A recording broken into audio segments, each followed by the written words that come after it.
Satu lagi, kalau mengaji jangan tunjukkan kemalasan kita dalam mengaji. Orang mengajar kena, kita kalau cakap orang tidur, orang jangan. Kau tunggu dia baling dengan air kan. Kalau saya dia baling auto mineral dia baling. Orang sampai kalam Allah ke Rasul, kau pergi tidur. Dan tempat lain kau nak tidur.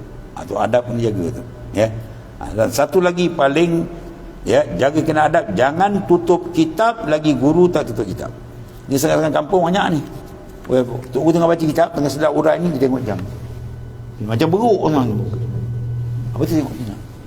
Wah, sakal kepala kau bangang betul. Orang tengah menghurai ni sibuk tengok jam, kena dah masuk isyak. Kalau dekat tampau je geram tengok kan. Lepas tu lagi teruk pula. Tok guru tengah baca kitab ni, dia tutup kitabnya. Tengok jam, tengok jam. Kata aku nak sahur ni, kau jangan datang lagi kan.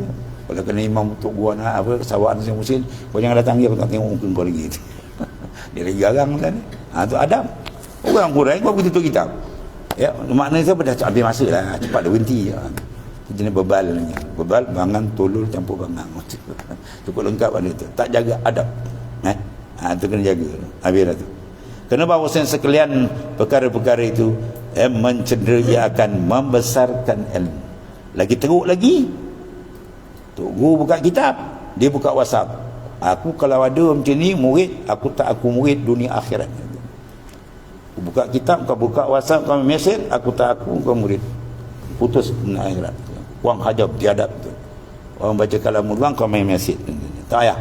Dan tak payah datang lagi mengaji. Kau pergi ngaji tempat lain. Boleh apa? Boleh belah. Kalau bahasa Arab boleh mengambus. Kau pergi tempat lain. Kurang hajar. Orang baca tengah hura bagi nak mati. Nak pergi hura bagi faham, kau sibuk main WhatsApp. Tak kira lah kau WhatsApp apa ke, kau siapa tak ada. Aku larang terang-terang. Kau perakam ke, kau apa ke, orang nak, jangan ejah-ejah lagi. Buka kitab, tutup mesej. Kalau tidak kan, aku tutup habis kan. Aku cukup marah betul kalau orang sibuk mengurai, kau sibuk nak main kitab. Dilarang keras. Jangan pegang mesej, main WhatsApp 3 orang aja. Tak kira siapa. Atau apa urusan pun tutup. Habis tu. Adab tu kena jaga.